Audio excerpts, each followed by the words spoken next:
You are listening to a Cult Talk Network podcast. Welcome, everyone, to the 4th of July episode for the Cult Talk Net Summer. Woo!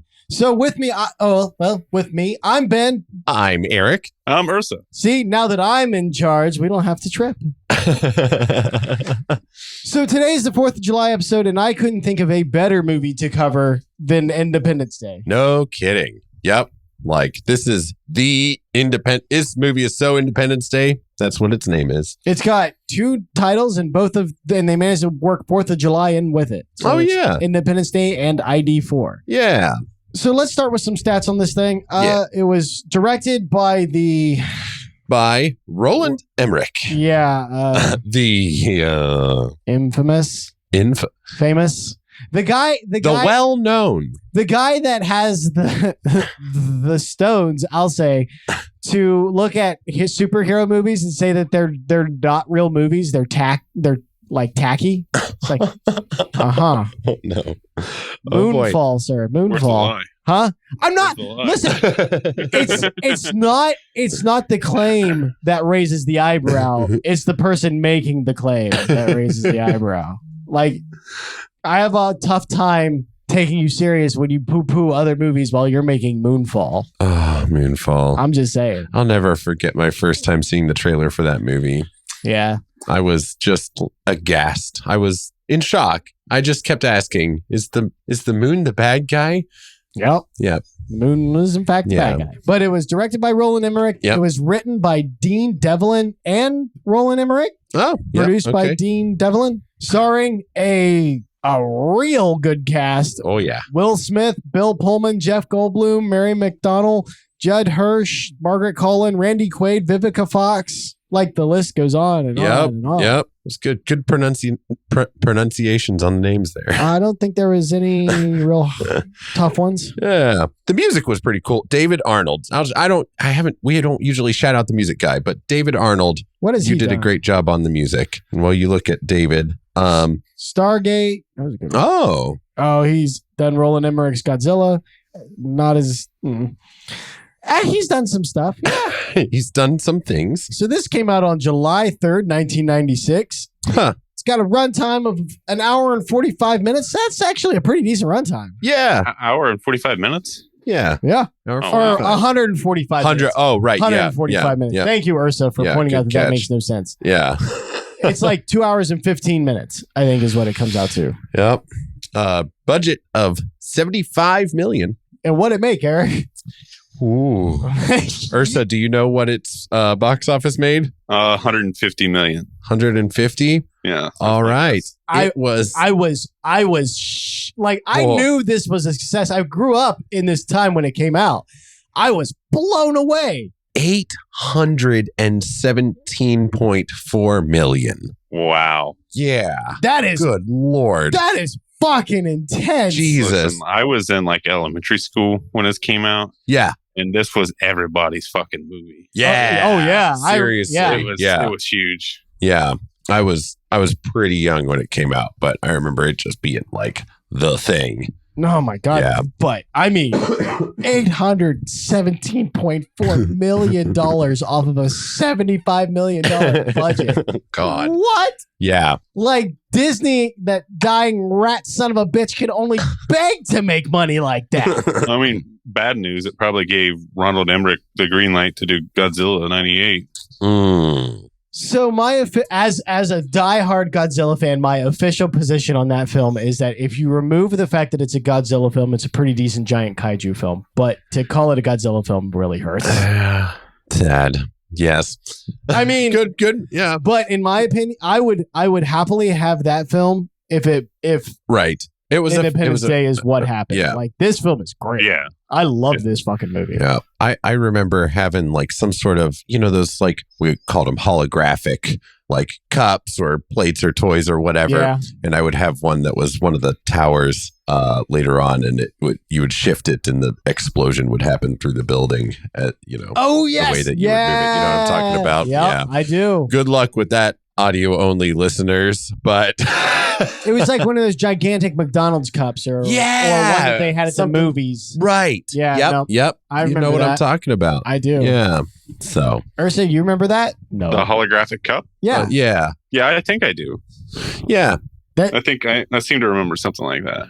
Yeah. There were all sorts of like weird, So I will holographic things back I will then. be absolutely shocked if we can answer this, but I'll go ahead and answer it since it is tradition. Ursa, do you remember the first time you saw this movie? Yeah, I think I saw it one time. We rented it, so I didn't go to the theaters and see it. Right. Yeah. Okay. Any initial impressions? Oh, I think I was instantly in love with this movie. I was instantly. I wanted to be fucking Will Smith. Like Nice. Every other little boy. Back then. Listen. As a little boy, I feel like you divided into two classes. You either wanted to be Will Smith or you wanted to be Jeff Goldblum. Sadly, nobody wanted to be Bill Pullman, but I mean, I know he was a pretty tough president. I'd vote for it.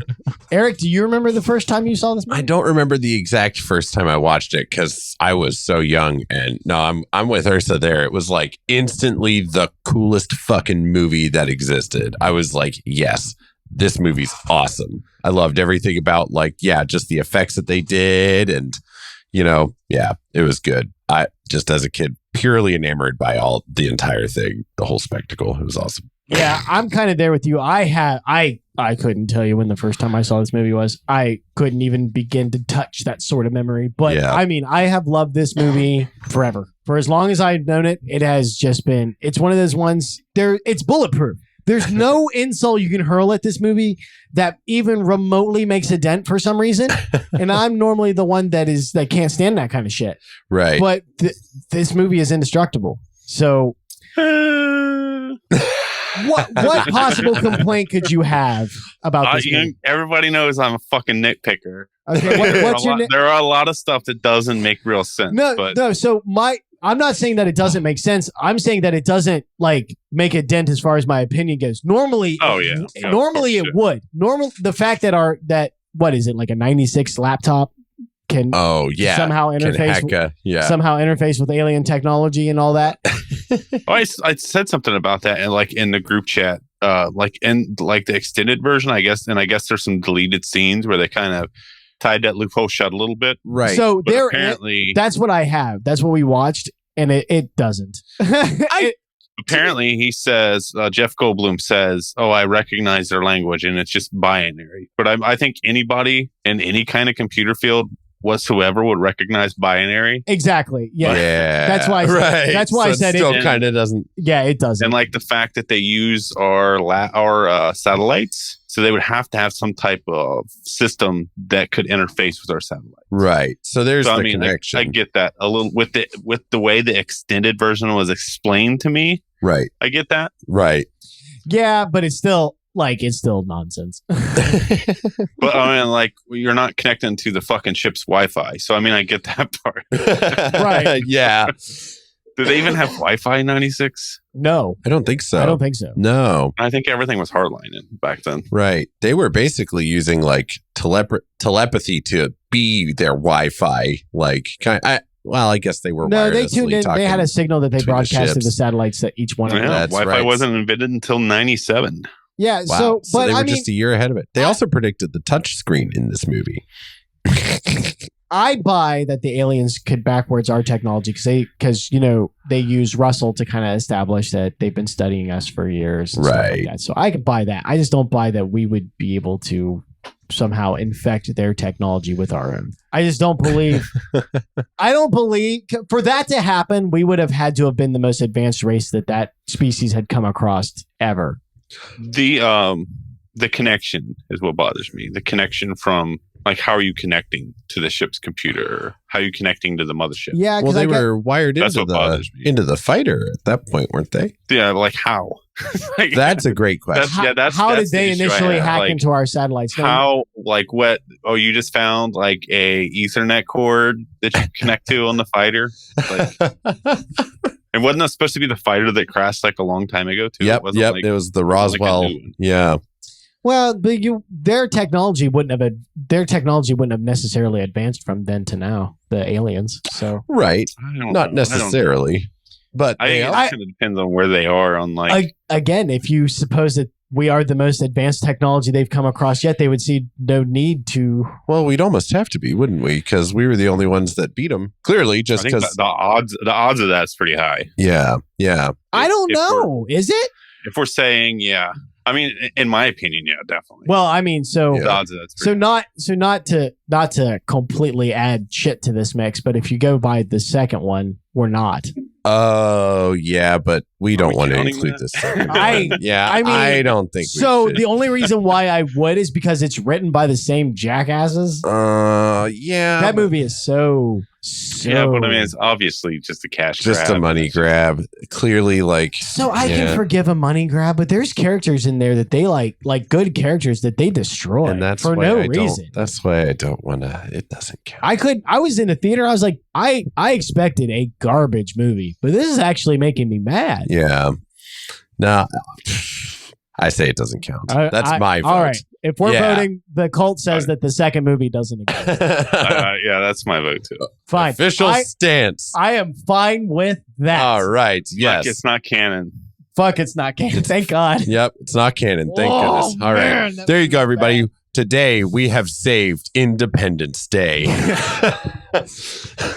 Now there's a spin. Yeah. Sure. That's how this works. So let's start with the premise. All right. As if you don't know it. As if you don't know it. First of all, if you don't know it, stop watching this and go watch it. Yeah, watch it first because we've already spoiled a lot for you. Spoilers, by the way, but yada, yada, you already know that or should when you clicked on it. I will say, though, if you have a bugaboo in your bonnet about America, you are not going to enjoy this movie. This is a very patriotic movie. Yeah, I think the only one that beats is The Patriot. Yeah, the Patriot. Yeah, you're right. I'm not talking about the Mel Gibson one. I'm talking about the Steven Seagal one. What? No, I'm only joking. Okay. Don't you do that. Wow. Don't you dare do that. You got me. You dare. I was like, wait, what? Oh, God. And you know what? That's probably the movie we'll cover next 4th of July. Oh, good Lord. Not the Steven Seagal one. Not that Patriot. I don't want to. I was like, oh, no. I don't want to hear Ty's voice creeping in here. Be like, listen, Steven Seagal. Watch the Steven Seagal. No. Should we leave it up to the listeners to vote? Hell no. Nothing says Independence Day more than a dictatorship. Dictatorship. There we go. This ain't up for a vote. Right. Yeah, no vote. No vote on Independence Day. No, we'll do the Mel Gibson one. Yeah. Steven Seagal can quietly rock it. Do you think Michael will want a bumper here? We should put a bumper here. All right. I want it to be an explosive one, Michael, with fireworks. Okay. We'll bumper before we do the plot. Yeah. So that's what you get for not supervising. That's right. So happy Independence Day, everybody!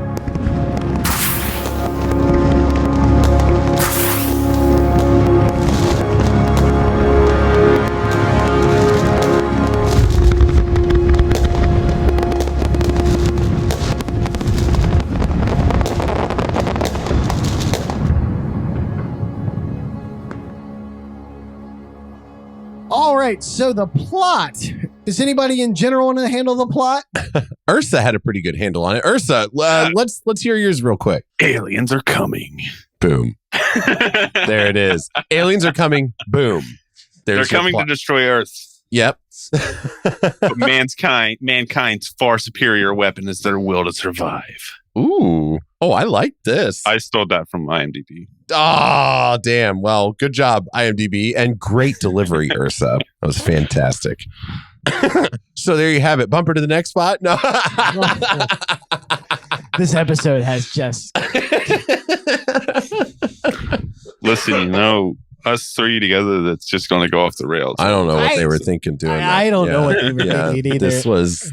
This is not our fault. Ty actually sent me, was it Ty or Michael that sent like, I'm interested in this dynamic. I'm like, why? Yeah. Let chaos reign.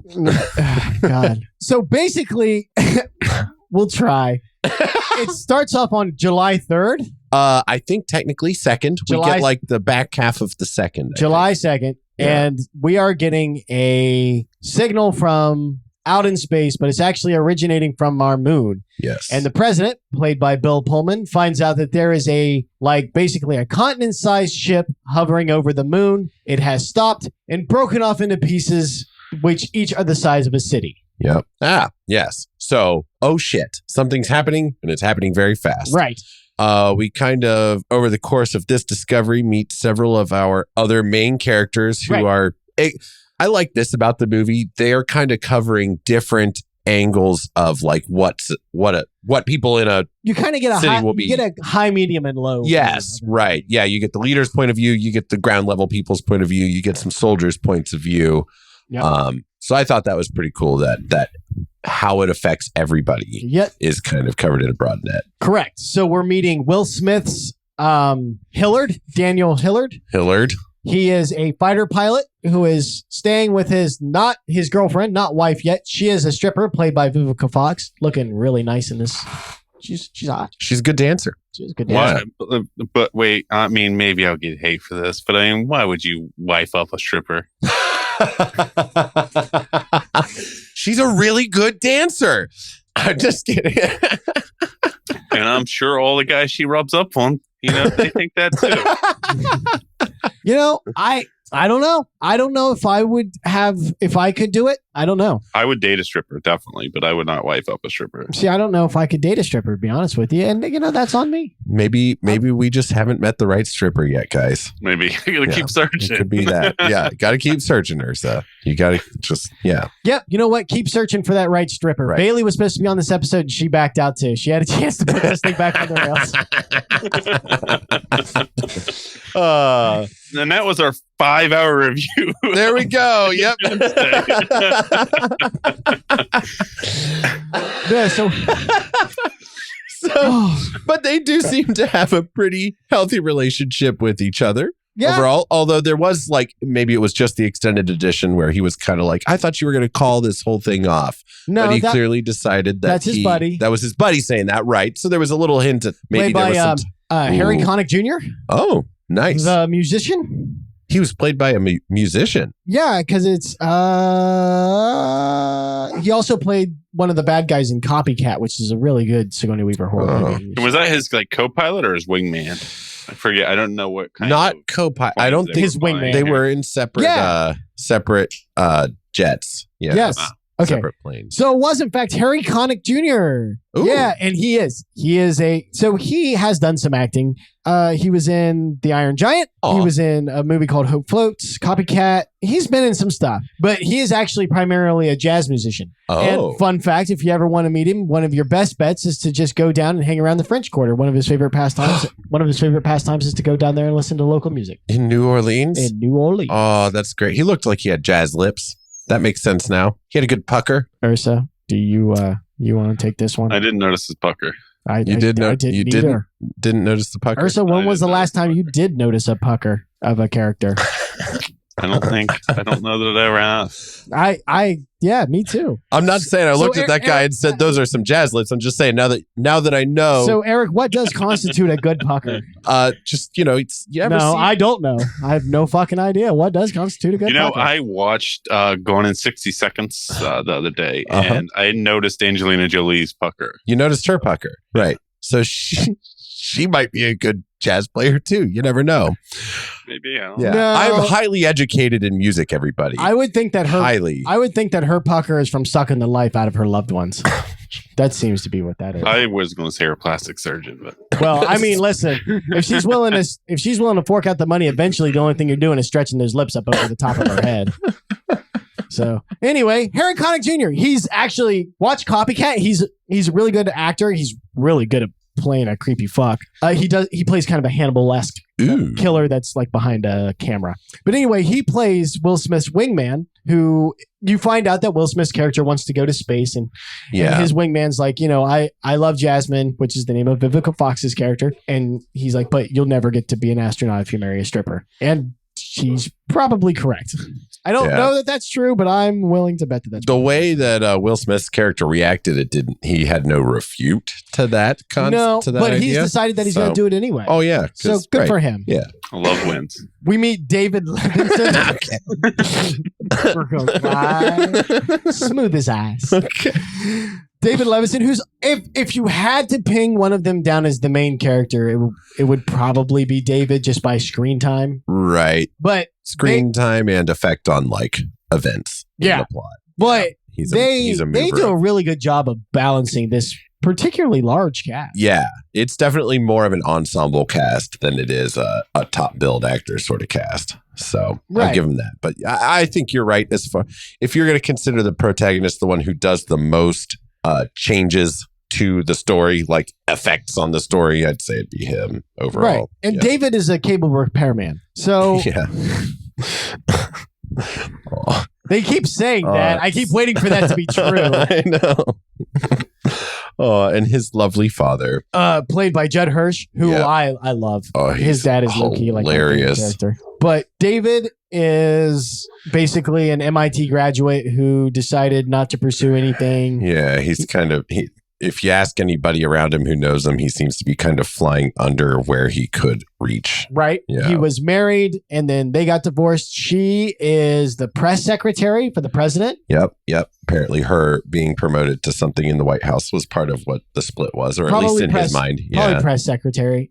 She was, and it sounds like she was spending so much time in her job that David thought she was having an affair. Right. With the president? With the president? With the president? God, I love you punched the president? You punched the president? Oh, so funny. But so it's basically him, his dad, and his job now. Right. Yeah. And David works for a cable company, and they're getting all this interference from the aliens, and he has found out that there is a signal inside our satellites that's slowly counting down. He doesn't know what it means, but he ends up finding out that what it is it's their countdown to attack. And then like they attack, chaos ensues, and all of our main characters end up weaving together at Area 51. Right. Yeah, which the president is only just finding out about after the initial attack. Right. That attack is fucking iconic. That initial attack by the aliens. Oh yeah. They do such a good job of like showing just how big the ships are. Yeah. I was commenting on that with Eric today. Yeah. Like movies today at scales of that size just don't feel nearly as big anymore. No. The fact that they did that sky thing all practical, really gives it weight. Yeah. I think that's where Michael Bay got his inspiration for making everything come from the sky. It could be. He saw how good he saw that 8.1 million $100 million box office and was like, let's do it. I mean, if you're going to take inspiration from a movie, Independence Day is not a terrible It's a good one. Yeah, because I'm with you. Now, I think what I saw was the way they did those clouds with them coming in was like basically flashlights, a water tank, a broom, and milk or something. It was just a cloud of something that they were pushing with a broom, and it caused all that plumy smoke looking like motion, and they just put that over the sky. Oh, it was amazing. It Shine a light behind it, and there you go. Fucking awesome. They really blew up models to get that fire exploding. Yeah, buildings. They turned the map sideways and had a blowtorch and shot the flame up sideways. And shot it at a high frame rate so they could slow it down and make it more bloomy and explodey. Yep. Oh, that was fine. Looking into stuff like that when I was a little bit older was like part of what inspired me to like get into trying to make movies and stuff like that. You like the illusion behind it. Yes. And the hows of it, super neat to me. So yeah, when those buildings went, that was iconic as all hell. That to me is what made this movie what it ended up being, was that sequence of events there. That initial attack. Is it the Chrysler building? You have the Chrysler building that's brought down, and then of course the White House. The White House. Yeah. That is the one. Is that where all the dumb hippies were? Yeah, those are the ones where you're like, I shed not a tear as they evaporate. Well, they were in California. Was that where the? No, that's surprising. That's in New York. I think they were, because that's where the Will Smith's, I can't remember their names. Will Smith's girlfriend. Yeah. Jasmine. Right. Jasmine. Is that a real name or a stage name? That's at least the name that That's he the knows name her that Will by. Smith, yeah. That's a toss up between them, though, isn't it? Yeah, it could be either Listen, or. I'm not going to deny. Right. I'm not going to deny that, but Yep, I could see a Jasmine. I mean, you have like the hippies that are killed. Like I didn't give a shit about them, but when God, I'm trying to find him. What was his name? Oh, David's guy. Yeah, he was in Mrs. Doubtfire. Oh, he's probably a little further down. Oh, I went way down. I couldn't find him. I know who you're talking about. Yeah, the guy with the super raspy voice. David. Harvey Fernstein. There. Thank you. He's wonderful. Harvey. I low-key love him in everything that I've seen him in. I loved him in this. I loved him in Mrs. Doubtfire. I loved him in Death to Smoochie, where he was the Parade of Hope guy. Oh, yeah. Ugh. And by the way, if you haven't seen Death to Smoochie, like, do yourself a favor, go watch that. It's fun, great. He's so good. But he stays behind to make sure that David gets out, and then he ends up dying. Yeah. Oh, I hate that. Yeah. I hate that for him. Yeah, and he knew it too. That he was like, "There's no way I'm getting out of this." Yeah. When he saw it coming, he just did those. Oh, crap. Terrible. David, why did I just send my mother to Atlanta? David, talk to me. And of course, he's going through all the people. When David tells him that the aliens are going to attack, for some reason, it's fun. Not for some reason, but it's funny because he instantly just believes David. Doesn't ask for proof. Doesn't ask for his reasoning. Yep. He's just like, oh God.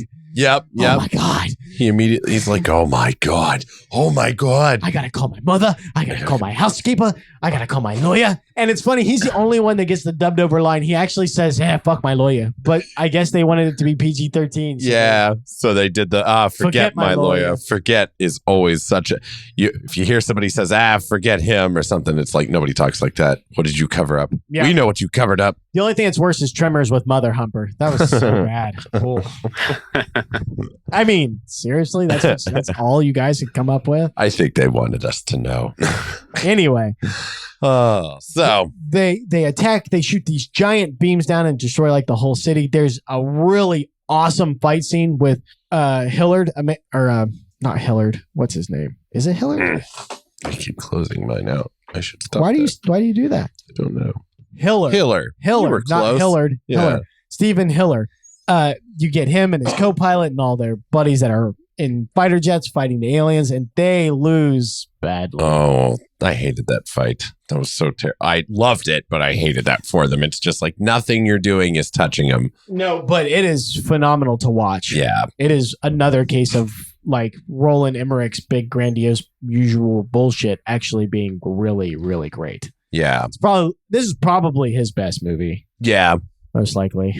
Not that that's a super high bar. But you know what? What he does, sometimes this one he does well. Sure did it, though. Yeah. I mean, if you had to shoot your load on one film, this was a good one to do. Yeah. But anyway, so he did see a base, which happens to be Area 51. Right. So he's dragging this unconscious alien through the desert, which leads to a really funny scene where he's like yelling at it because it basically ruined his 4th of July weekend. Oh, yeah. So he's just bitching at it as he's dragging it. And he finally stops and he just yells like, and what the hell is that smell? And he just starts kicking it. The story behind that is that's a salt flat. Yep. Where they're filming. And so sometimes when it gets like really dry out there, it just produces this really salty like fish smell. Yep. And they forgot to tell Will Smith that this is a thing that happens. So he was just going through his lines and he's finally just broke on it. He's like, what the fuck? What the hell is that smell? I love that he turned that into like the alien though. He just I love it when actors, that's such he played it off really well though. He did. Yeah. Kind of wove it into his character and everything. Exactly. Yep. That's the best kind of improv right there. It is. Yeah.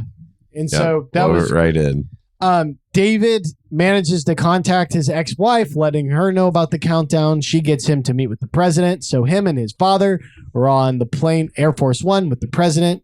They're heading to Area 51 after the Capitol's been destroyed. Yep. The president's wife doesn't make it. No. She got caught in the blast in California. I think San Francisco. I think it was. Yeah. Although, why wouldn't you target LA? Maybe it was LA. It's California. Either way. They were probably like, they shit in the streets. Trash here, trash there, pick a city and blast it. It doesn't make any fucking sense to these fucking people. It's like, they clearly don't care. Why are we being so picky? But, Yep. So now, up to this point, we haven't mentioned Rusty. Oh, yeah. Yeah. We forgot. It's not Rusty. It's Russell. Russell. That was it. Russell J, sir. So Yep. he's played by Randy Quaid back before Randy Quaid lost his mind. But after Russell has lost his mind. He was a pilot in Vietnam. He's the poorest, for lack of a better term, he's the poorest character from which we experienced the story from. Yeah. He is a drunk. He's a crop duster by trade. He flies a plane. He was a pilot in Vietnam. He claims to have been abducted by aliens. Right. And that's his story, and he's sticking to it, and he's kind of always drunk when he does talk about it. That's right. His children more or less hate him. Yep. They were ready to leave him at one point. Yep. His wife has passed away. The people around town thought what you would think of somebody like that before aliens literally blow up the White House. Yeah. So he's ridiculed. He is with a group of mobile homes that are just basically trying to find someplace safe. Yeah. They're just trying to get away from where the ships are going to be. Right. Yeah. And they are driving through the desert when they come across Will Smith with the alien. Right. So this rounds up all of our characters heading to Area 51. Yep. The gathering point of our motley crew and unlikely heroes. Right. When the president and David and that crew get there, they find out that the Roswell incident was actually these aliens. They have had them on site and been studying them for 60 years or so. Yep. And don't know as much as they would like about them. And not even as much as David does. Right. Really, in the end of it. He does end up they're like, oh, wait. The fact that he picked up their communication, they're like, what signal? Yeah. Which is where we meet Dr. Brackish Oaken, played by Brett Spiner. Anybody that is a fan of Star Trek knows Brett. He was Data. Oh, that's right. Yep. It's hard to see the likeness between the two characters because they couldn't be more different, really. No, they couldn't. He is like a wild-eyed scientist. If you were to tell me that Doc Brown was his cousin, I'd believe you. Yeah. Oh, yeah. He does. New head canon. All right. Since we're deciding the canon of Independence Day today, that to me is enough. Let it be so. But they kind of hatch they have the ship there from Area 51, and they kind of hatch this pseudo plan. Right. David and Captain Stephen Hiller are going to fly up to the ship in this hijacked one. They are going to somehow upload a virus into the mothership. Yep. And I guess he kind of backwards engineers their messaging. Like we discussed earlier, they kind of explain it, but it does not. That's not, I don't think that works. Don't they say something about like how we have like influenced our technology with the stuff they found on the ship? Oh, yeah. I mean, maybe that's the way they tried to explain the connection. That's, I guess, I think you're right. Yeah. Okay. Yeah. All right. That's fair. I like it. Yeah. Yeah. We'll allow it. Yeah. More or less. More or less. More or less. It's enough. Yeah, that is enough of a tie for me to get there. Yeah. And I'm looking to be very generous to this movie. Right. Yeah. Look at that. And so they also have a payload of a nuclear warhead aboard while they're at it. Yeah. Since they're going to be there anyway. Ship. Yeah. And basically they find out that one of the ships has kind of detected that Area 51 is here and that they are broadcasting around the world via Morse code to all the other militaries around. Yep. This is what we're going to do and the time you're going to do it because they haven't hacked our telegraph system. That's another hole right there. I mean, that system not being up anymore. Telegraph systems where like they show it in the movie that they're like sending a telegraph to Russia. I mean, I guess you could have sent it to somebody else who would send it to someone else who would send it to Russia. Right. But still, it's like, do we really have a direct line to Russia through telegraph? Yeah, telegraph.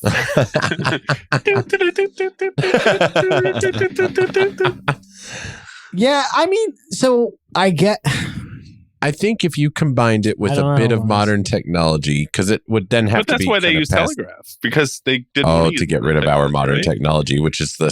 So that's right. That's what we're exploiting anyway with the aliens. Yep. Listen. I can smooth this all over with 2 words. Oh. Roland Emmerich. Moving on. We're going to do what the movie does. We're going to sail past this. We're going to sail past it. All right. So you have a ship heading towards Area 51, which then leads the president to lead a counterattack, which he was planning on kind of doing anyway. Yes. So it was kind of like they were on to him. They noticed all the activity. And so the 30,000 foot overview is the boys are going to fly up to the mothership, upload a virus, which is going to deactivate its communications and shields with all the lower ships below, and then detonate a nuclear warhead.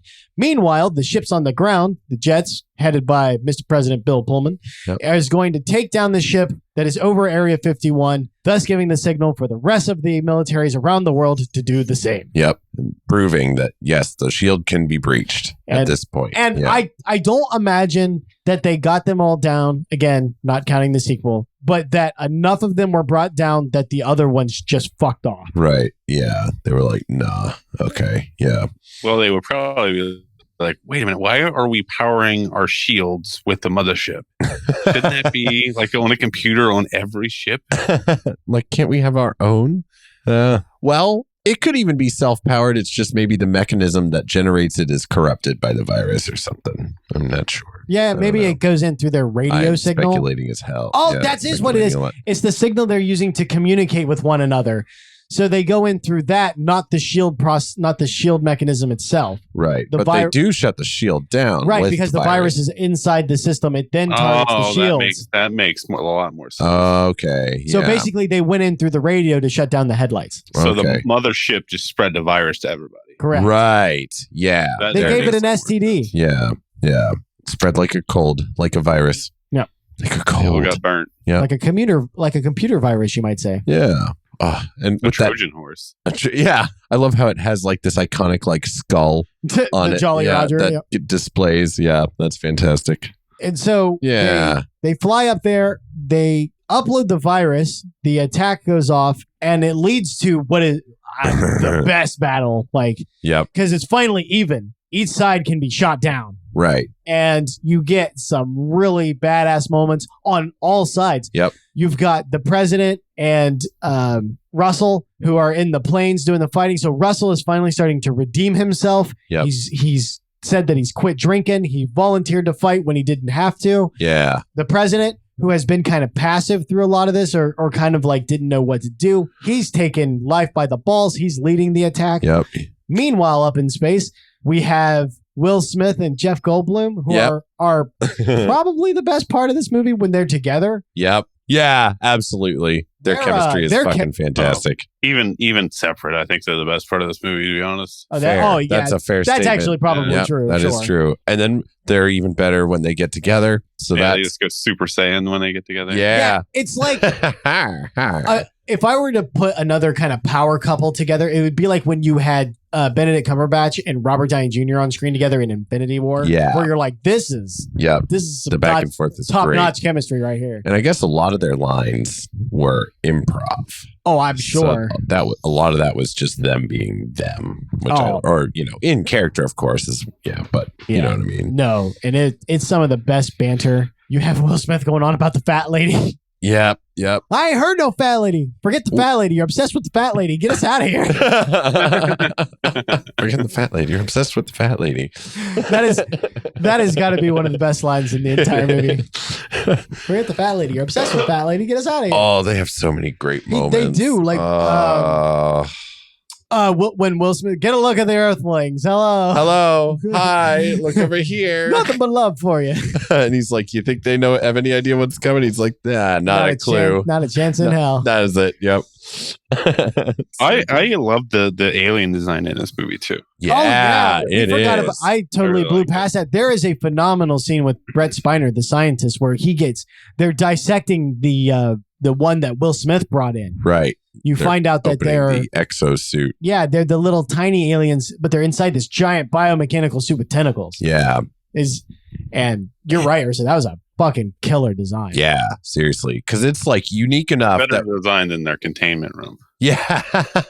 Than their containment room. Yeah. Yeah, the fact that the tentacles are just kind of hanging loose there, and that his arm, the glass is just regular glass. Yep, not bulletproof. Hey, that's a good thing. It ended up being. It ended up being a good thing. Yeah, it's not really a containment room now. That alien could have broke the glass for its own purposes, and then where would we be?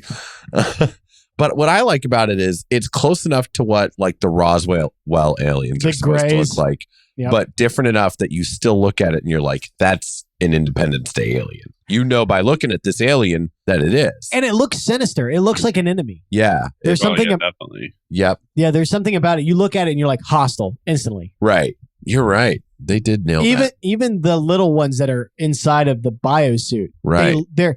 There's something about the eyes, the way they're angled, and the fact they made them a little bit more slitty than oval. They just look mean. Yeah. Cruel. They look cruel. Their eyes are this coldless kind of steel color. Right. Yeah. They don't really have any pupils to them, do they? No, none pretty whatsoever. Solid. Yeah. It talks through the scientist kind of telepathically, and it doesn't have any real empathy whatsoever. Right. You find out that they're locusts. Yeah. They just drain planets of resources and move on. Yep. They just strip everything that they'll need and get out of there. And there's no I liked how it's like, let me go. It's saying, release me. They're like, well, can we have any sort of like any peace? It's like, no peace. We want you to die. It's like, you're not even going to try to negotiate with, there's no negotiating with him. No, that makes it very clear. They're very arrogant. Yeah. They are just above them. It'd be like us, like trapped by a dog or something in a room. And it's like, let me go. And the dog's like, but no, negotiate with me. And it's like, I'm not negotiating with you. Yeah. No, you're not getting a treat. Let me out. Get away from this door. I don't know. I'm building weird dog scenarios in my brain. Oh my God. It's like, how would a dog trap me? I think it's basically, they think of the humans like how humans think of basically everything that's below us intellectually. You know what I mean? Right. Yeah. You think of how we think of things that are below us intellectually. I mean, how would an alien think superior intellectually to us? Right. I would argue they look at us even lesser. Yeah. Yeah. I would say they look at us even lesser than that. Yeah. Because we at least take some sort of consideration into. Well, we could be like pests in the farm field. Well, it depends on what kind of intellectually inferior creature we're talking about. Are we talking about like mosquitoes? Are we talking about like roaches? Are we talking about like mice? Right. You're right. I think they see us somewhere in the roach mice you think it's mosquito roach territory. Range? Yeah. I think so too, basically. That sounds about right. You're right. Where it's just like, it doesn't care about us at all. It just wants us to die. That's how we feel about bugs just typically. Exterminate. Yep. Just get rid of it. I like it. It's funny because there's such good mirroring in this movie too between us and the aliens because we describe them as locusts. They think of us pretty much as like bugs. Yeah. They get a countdown at the end too of the thing, talking about the mirror. Yeah. We blow them up in the reverse way that they blow us up. Exactly. From the inside out, but it's still that wall of fire that we just see like breaking through the ship. And then even more mirroring, they anal probed Russell and Russell got to probe them. Yeah. Justified probing. Reverse probing? They had it coming. What Eric is saying is the aliens asked for it. Yeah, they were asking for it. This is great. I'm working so hard at getting us canceled, aren't I? Oh, God. But anyway, they managed to upload the virus and shoot the nuclear warhead, and they're racing out of the mothership before the nuclear warhead goes off, which is cool. It's just another action-packed sequence full of like one-linery goodness. Yep. While they're dodging around. You have Jeff Goldblum revisiting his Must Go Faster line from Jurassic Park. Was a callback. Yeah, that was good. He's side seat driving to Will. Oh, stop side seat driving. Yep. He's trying to like tell him where to go, and Will Smith is just yelling at him. He's like, no. Goldblum tries to like build a bridge with him in the middle of all this. He's like, no, we're together. Yep. And like makes a motion between their brains. Like we're linked up. We're one of it. We're just pointing back and forth between their temples. Oh, it's so funny. God damn it. They were great. Because I'll bet that was improv. And that was like one of the things I remember the most about the movie, like as a kid, is laughing about, yep. But meanwhile, you have the battle on the ground where everybody's out of missiles except for Russell. He's got one missile left, and you have just this epic moment where the president's like, gentlemen, let's plow the road. And they just are in front of him, just mowing alien ships down with their miniguns while Russell's flying behind them. It's just fucking great. Oh, that scene where he says plow the road, I'm like, yeah, you get him, fucking plow. Get him, man. Oh, I love that scene. That scene is just so... Yeah. The dogfights in this are like surprisingly good for what they were able to do. They are. They're not realistic in the slightest, but goddamn, they get you invested. They are great. Yeah. Reminds me of Star Fox. I think Star Fox even did like a scene based on this. Yeah. I was about to say that. I loved Star Fox, and this movie kind of reminded me of that. In the dogfight scenes. They're great. I'm glad they're not realistic at all, though, because that looks chaotic as fuck. I can't imagine how you would on that kind of a scale. Yeah. I don't know how you should be able to keep track of that. Yeah. But Russell tries to launch his last missile, and it's jammed. And so he decides to fly up into the final weapon before it can fire and detonate it using his jet. And this is the moment that I think the movie finally, maybe not finally, but in my opinion, finally decides to be a little bit more intelligent than it really needs to be. Giving him this kind of redemption arc was just fucking cool. Yes.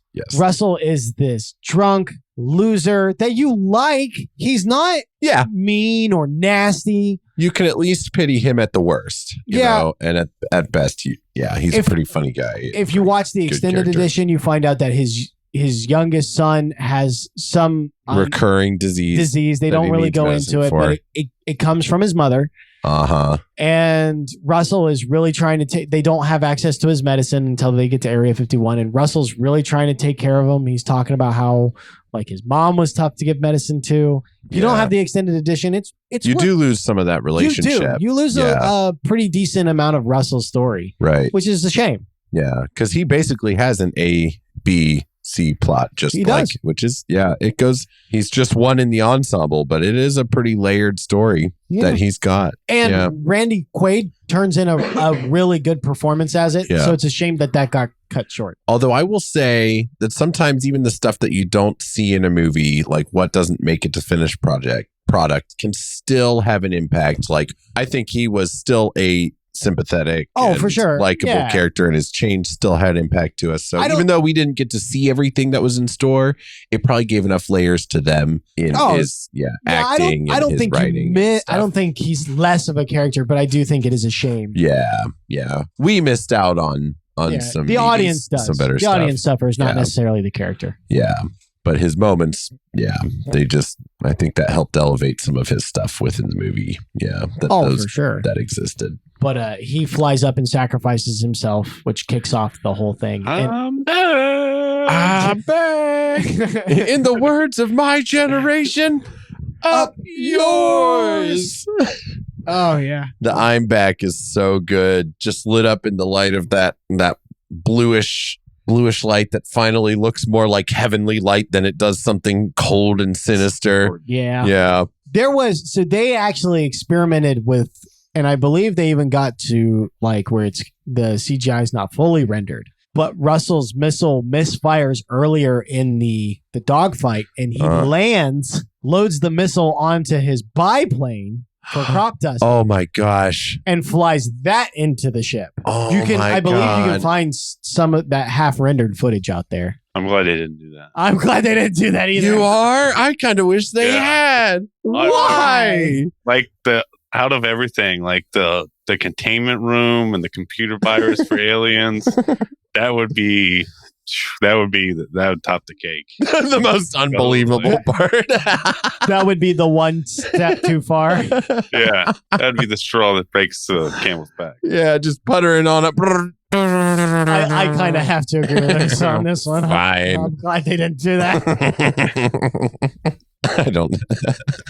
But it ends with our characters looking up at the destroyed ship. The pieces of the mothership and everything are raining down from the sky, so it looks like fireworks. Oh, that's what those were. I never knew what those fireballs were. So that's always what I assumed makes sense. That makes perfect sense. I get it. They made the fireworks. And that's Independence Day. They spread the word to the rest of the other countries on how to destroy them. I hope they weren't like send a pilot in kamikaze. Yeah, I don't know. There's a few people that might be got it covered. Get a missile in there, and it definitely works. Something just disrupt. You have to hit them right before that black man. That's such a risky move. What else are you gonna do? Once they open up, that's your opening. Scary. All right. So, yeah. I think this is a good place for our second bumper. And when we come back, we're going to talk about what we liked about this film, and then we're going to rate it. All right. Second bumper. Fireworks and eagles this time. You really think you can do all that bullshit you just said?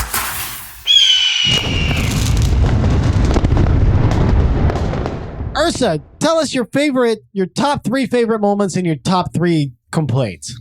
Top 3 complaints, which I think I pretty well covered. You already. did. Yeah, you did. Make them so more you don't have to do containment those. room. Yeah. The containment room, the connection to the computer virus, and stripper marriage. Ooh, he's like, that's I'm only half joking on that last one. He's like, that's just straight up bad life advice.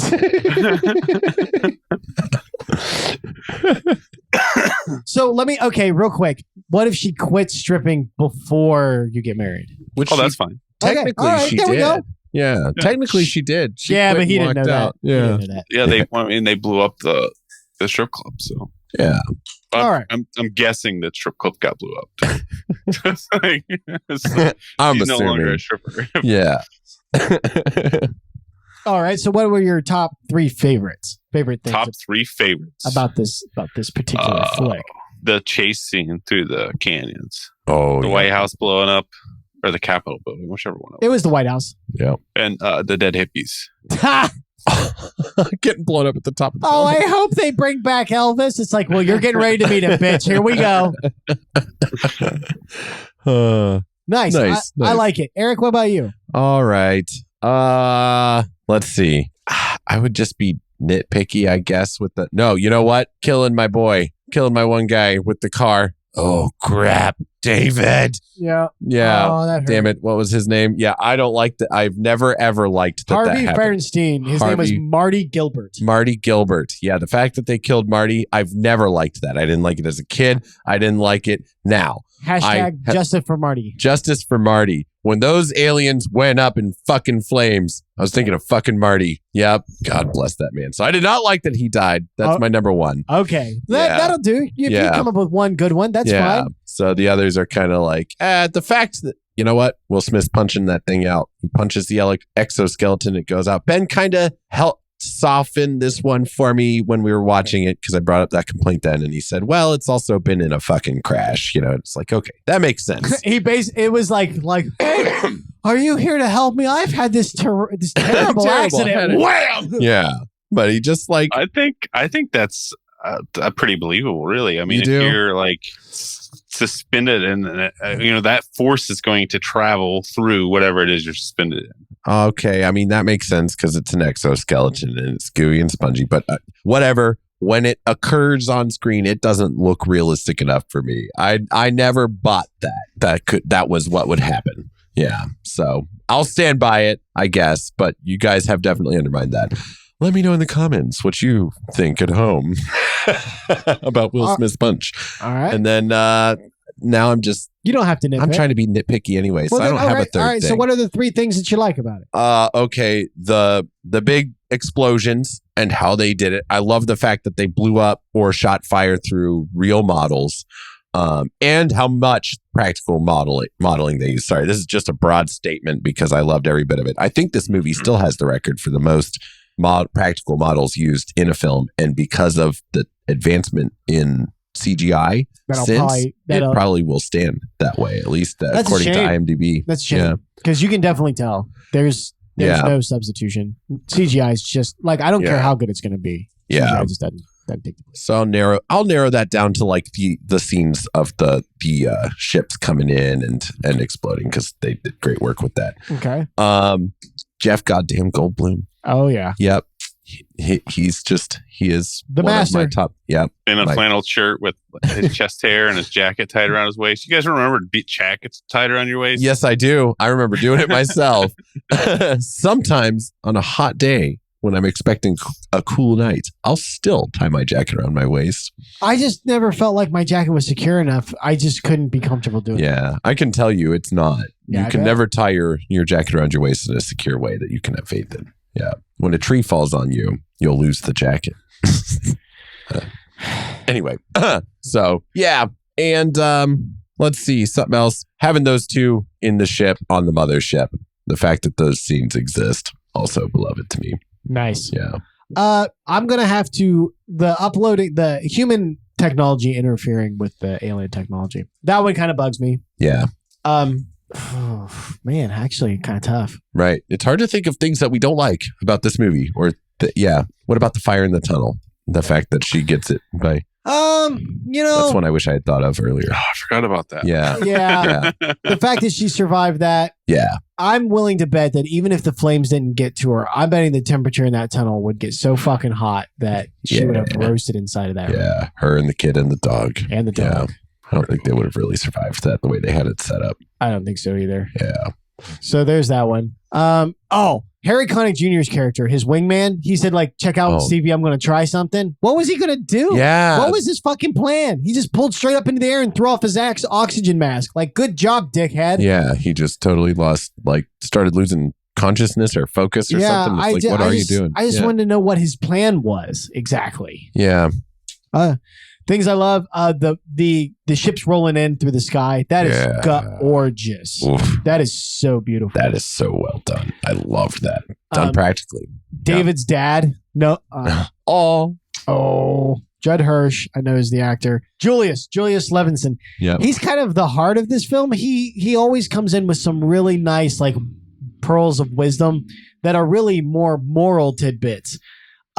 He advises David when he's down. He's actually the one that brings up Area 51. Oh, and if he hadn't have brought it up, that one rat fuck that worked for the president wouldn't have probably ever told him. Right. Wouldn't have ever brought it. I can't believe he didn't bring it up the minute that fucking aliens appeared in the sky. Yep. Jesus, that pisses me off. And third one, I'm going to go with, I'll give him a shout out. Adam Baldwin.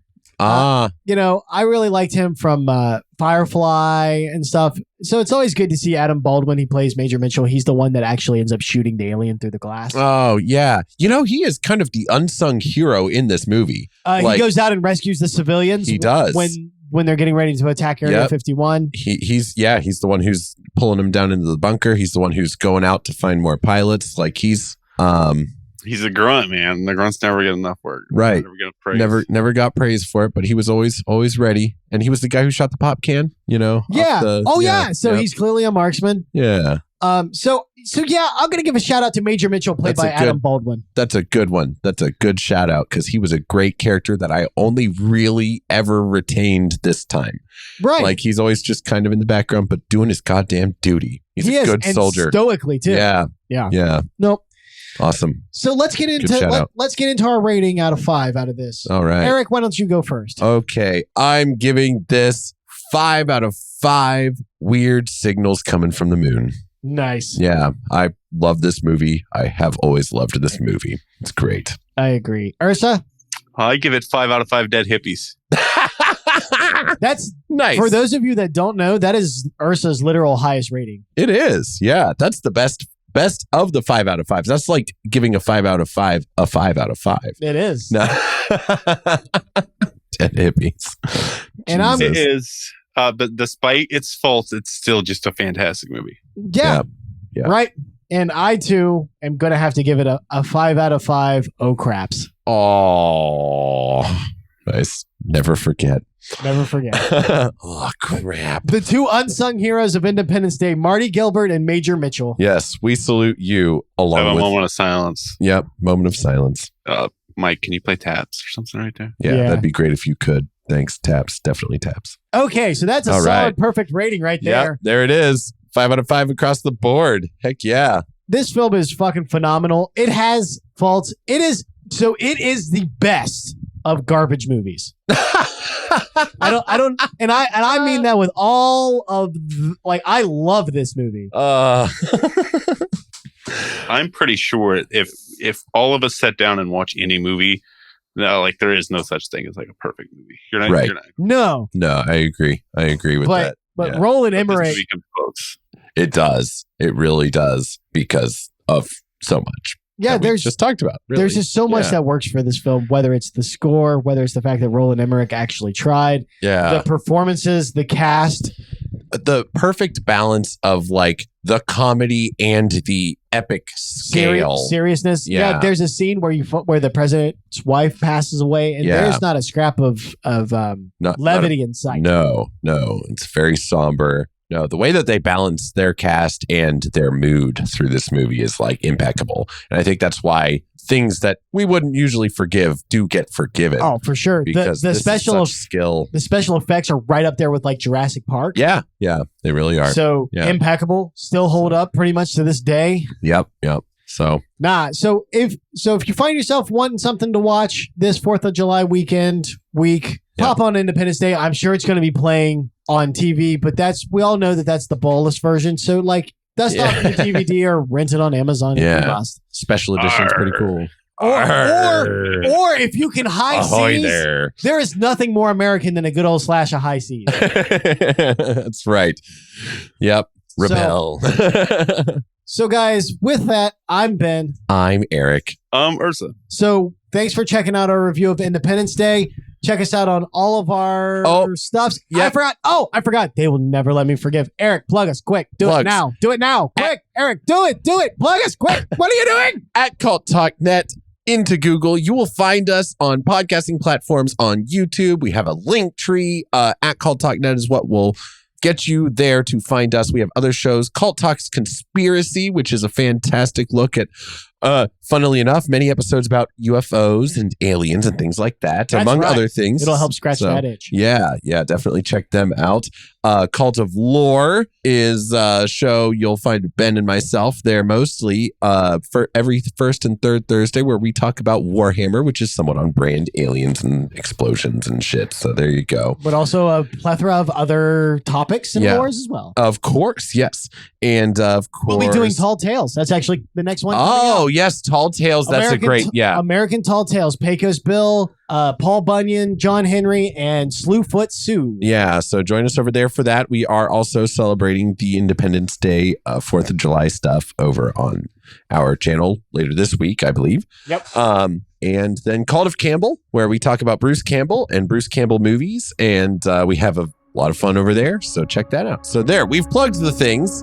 And with that, we'll go ahead and wrap this up. Yeah, with a chorus of fireworks and bald eagles and machine guns. Machine gun. There we go. Boom. Enjoy it.